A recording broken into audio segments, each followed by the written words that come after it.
Hi ചെക്സ്റ്റോക്കിന്റെ പുതിയ reaction വീഡിയോയിലേക്ക് സ്വാഗതം. അപ്പൊ നമ്മൾ ഇന്ന് റിയാക്ട് ചെയ്യാൻ പോകുന്നത് നമ്മളുടെ സ്വന്തം ദിക്കിന്റെ കിങ് ഓഫ് കൊത്തയിലെ ആ ഒരു കലാപക്കാര സോങ്ങിന്റെ മലയാളം നമ്മൾ റിയാക്ട് ചെയ്തിട്ടുണ്ടായിരുന്നു. അപ്പൊ അന്ന് തന്നെ നമ്മൾക്ക് വന്നിട്ടുണ്ടായിരുന്നു ഇതിന്റെ തമിഴാണ് കുറച്ചും കൂടി ഇമ്പാക്ട്. അത് മാത്രമല്ല ഏറ്റവും കൂടുതൽ നമുക്ക് സജഷൻ വന്നതും തമിഴ് റിയാക്ട് ചെയ്യാൻ വേണ്ടിയിട്ടായിരുന്നു.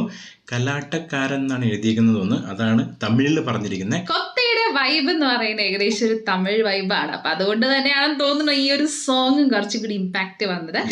പാടിയിരിക്കുന്നതും സിംഗേഴ്സും വ്യത്യാസമാണ് തോന്നുന്നത്.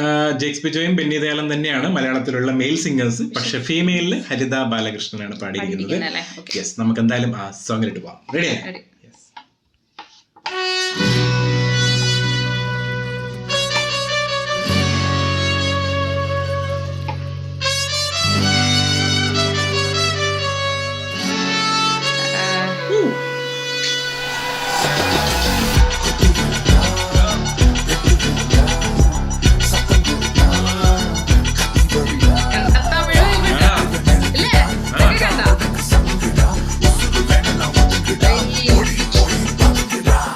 అసురండ రావణ ఆతిర కూటం రథమున్న రాక్షసం దాండా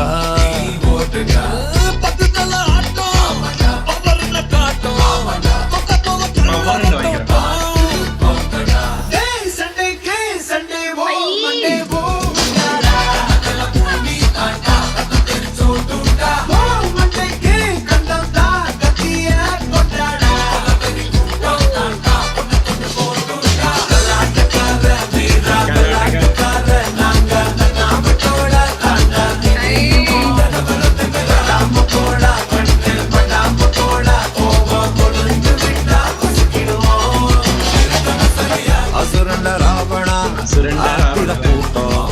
రథమును రాక్షసం దాండా పట్టుదల ఆటం పవర్న కాటం కల్లర తోటం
நீதான் மறந்திடாதே உன்னை கிரங்கடிக்கும் எந்த நலங்குதான் போக மாட்டேன் விடாமல் சவாரி போக நடாதே.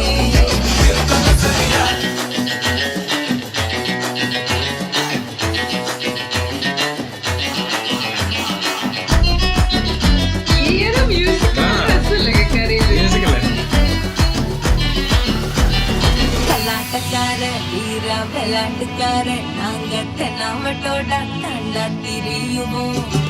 தொடாம போட கண்ணில் படாம போட கோபம் கொழுந்து விட்ட குசுகிடுவோம்.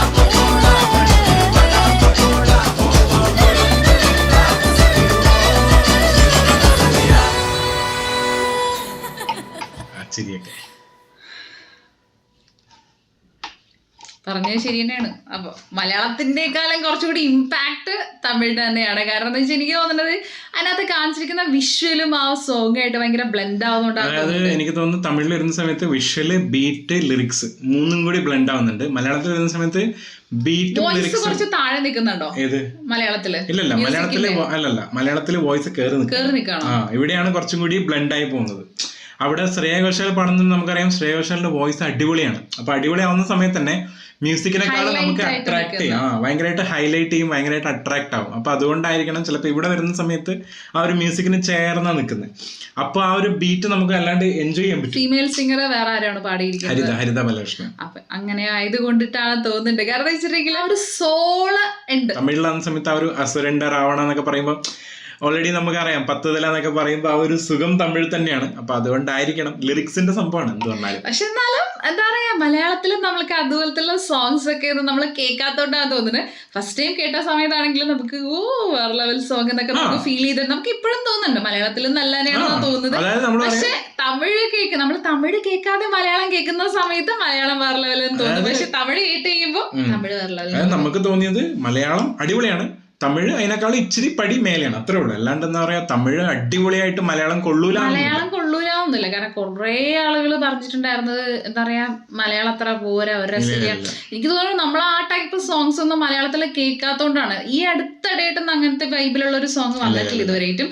പിന്നെ എന്താ പറയാ, നമുക്ക് അറിയാലോ ഇതേത്തുള്ള സോങ്ങുകളൊക്കെ വന്നാൽ മാത്രമേ നമുക്ക് മലയാളത്തിലെ കുറച്ചുകൂടി ഒരു പരിചിതമാവുള്ളൂ. നമുക്ക് ഇങ്ങനത്തെ അടിച്ചുള്ളി പാട്ട് വേണ്ടേ? നമുക്ക് മലയാളത്തിലും വേണം. എപ്പോഴും നമ്മൾ തമിഴെന്നും അതുപോലെ ഹിന്ദി എന്നൊക്കെ സോങ് എടുത്താൽ മാത്രം പോരല്ലോ, നമുക്ക് വേണം അടിച്ചുള്ളി പാട്ട്. അതെ, ഇതിനകത്ത് ഫെവിക്കോളൊക്കെ അടിച്ചിട്ടുണ്ടായിരുന്നല്ലേ? ഫെവിക്കോൾ അടിച്ചു കുറച്ച്, പിന്നെ അതുപോലെ നമ്മളെ ചങ്ങാതി നിന്നായാലും അടിച്ചു. എല്ലാത്തിന്റെ ആ ഒരു ബീറ്റ്, ആ ഒരു ഓളുണ്ട്, ആ ഒരു ഓളാണ്. എനിക്ക് അത് ചില സീനിലുണ്ടല്ലോ മറ്റേ പാട്ടിലെ, അതിനകത്ത് സോനു സുദിന്റെ സ്റ്റെപ്പൊക്കെ പോലെ തോന്നി, ദുൽഖറിന്റെ സ്റ്റെപ്പ്, അതായത് ദബാങ്കില് ആ ഒരു സോങ്ങില്. ഫെവിക്കോൾ അല്ല, അത് ഫെവിക്കോൾ അല്ല, മറ്റേ സോങ്. ആ പാട്ടിന്റെ ഏകദേശം ട്യൂണാണ് മറ്റേ ചങ്ങാതി നിന്നായാലും എടുത്തത്. ഏകദേശം ആ ഒരു വൈബാണ് എടുത്തത്, ട്യൂണല്ല, ആ ഒരു വൈബാണ് എടുത്തത്. അതുപോലെ തന്നെ ആ ഒരു വൈബാണ് സ്റ്റെപ്പൊക്കെ. ചില സോനു സുദിന്റെ സ്റ്റെപ്പൊക്കെ ഏകദേശം മറ്റേ ഇങ്ങനെ കൈക്ക് മുകളിൽ വെച്ചിട്ടുള്ള ആ സ്റ്റെപ്പില്ലേ, അതൊക്കെ ഇതിനകത്ത് ഉണ്ടായിരുന്നു. അപ്പൊ എന്തായാലും വരട്ടെ പടം, നല്ല അത്ര നമുക്ക് മനസ്സിലാവുള്ള എങ്ങനെയാണ് സംവാദമുള്ളത്. അപ്പൊ നല്ല കട്ട വെയിറ്റ് ചെയ്യുന്നില്ലേ, വേറെ പാട്ടുകൾ ഉണ്ടെന്നുണ്ടെങ്കിൽ നമ്മൾ വെയിറ്റ് ചെയ്യാണ്. അപ്പൊ അത്രേ ഉള്ളൂ. അപ്പൊ നിങ്ങളുടെ ഒപ്പീനിയൻ എന്താണെന്നുള്ള കമന്റ് ബോക്സിൽ മെൻഷൻ ചെയ്യാം. അപ്പൊ ഇതുപോലെ നല്ല നല്ല വീഡിയോസ് വരുന്നതായിരിക്കും. ബൈ.